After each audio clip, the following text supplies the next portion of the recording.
Okay, today you guys are going to be making your labels for your dissection lab tomorrow. And with that being said, we have on the front board, there is a set of words as a sample that have been highlighted. You have to highlight yours in the exact 3 colors, orange, blue, and pink.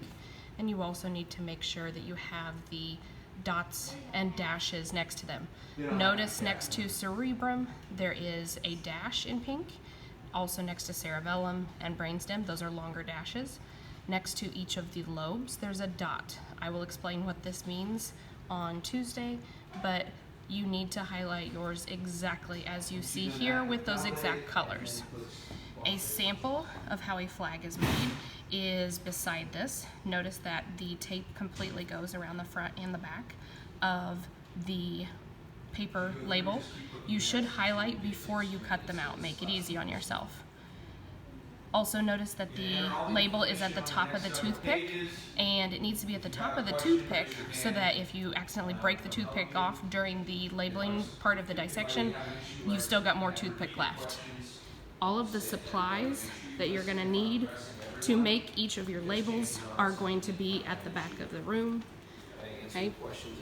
Highlighters, your toothpicks, 1 set of words per group, your tape, Sharpies, and your sticky notes. The Sharpie and sticky notes, what you're going to do with this is you're going to put each person's name on this sticky note.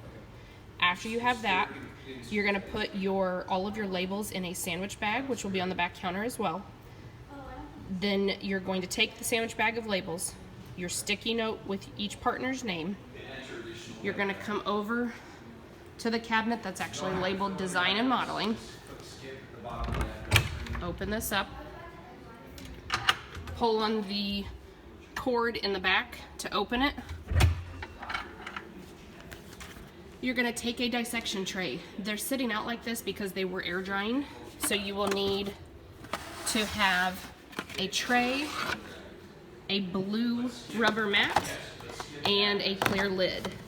You'll take your rubber mat, place it into the tray, put your sandwich bag of labels, or a sandwich bag of, your sandwich bag of labels onto the tray, put the lid on, and then put your sticky note on top here so that we know this is your dissection tray and supplies, and then place it back on the corresponding shelf that belongs to your class period.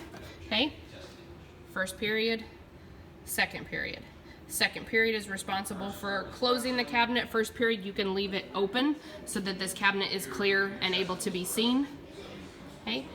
Again, it is important to make sure that each label is done. Yes, there are some that are duplicates. This needs to be taken care of though. Every single word on this list has to have a label to be prepared for the labeling process of the sheep brain.